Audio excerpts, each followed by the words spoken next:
Your reaction to the president's speech today as he tries to rally the country around his economic proposals? Optimism, as the administration should be, but let's dig down a little bit. 2.7% is not 2. You said it yourself, the mandate's 2%. So that's, as a percentage, it's significantly above where we have to get to. So I'm not as optimistic that jawboning the Fed is going to get rates reduced anytime soon. And because, this is an unusual situation, obviously, but I don't think you can count on rate cuts while Powell's there. He's obviously under some pressure, but at the same time, his mandate is to guide the ship. And the ship means get inflation to 2%.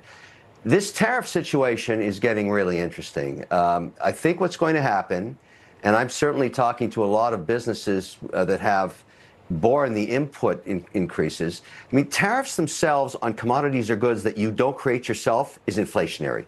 There's no way around it. So potash, bauxite, pineapples, bananas, softwood lumber, that stuff is not enough of it's made in the United States. So when you tariff it, you make your prices go up, and that's what's happened. So I think what the administration has to do there, waiting for the Supreme Court, is put a moratorium on anything that we don't make. Get rid of those tariffs so they can bring down those increased costs on that affordability issue. Secondly, here's how the Supreme Court's going to come down. The majority of these tariffs will be legal, in my opinion.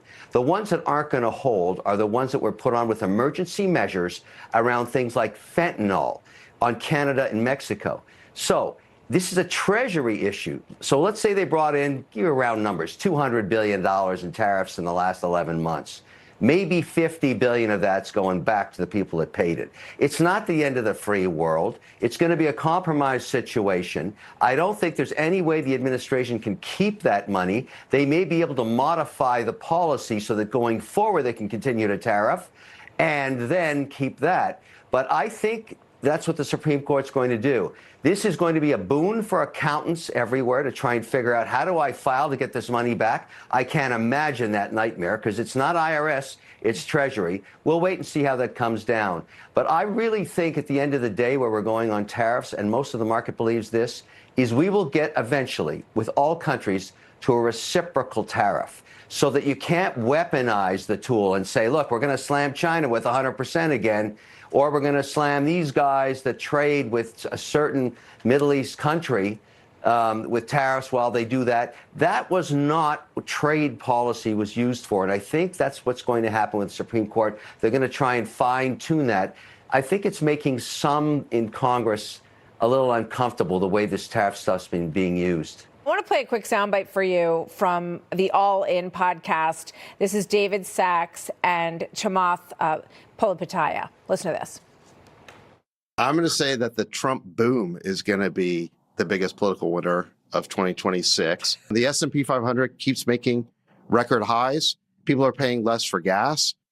Mortgage costs have fallen by $3,000. Real wages are up over $1,000. I think that you should be not short the U.S. economy here. It is ready to rip. Kevin, quick reaction to that. Do you agree with the guys at All In? The reason the S&P maintains new highs, in my opinion, is the productivity factor brought in by AI tools that have just started to be used in the last 24 months is really effective. We're starting to see how good this can be across all 11 sectors. Here's our problem, and why I have a little caution to these statements. We have no power. The Chinese have built 500 gigawatts in the last 24 months. We have built 0. We have no power on the grid. It's a big problem.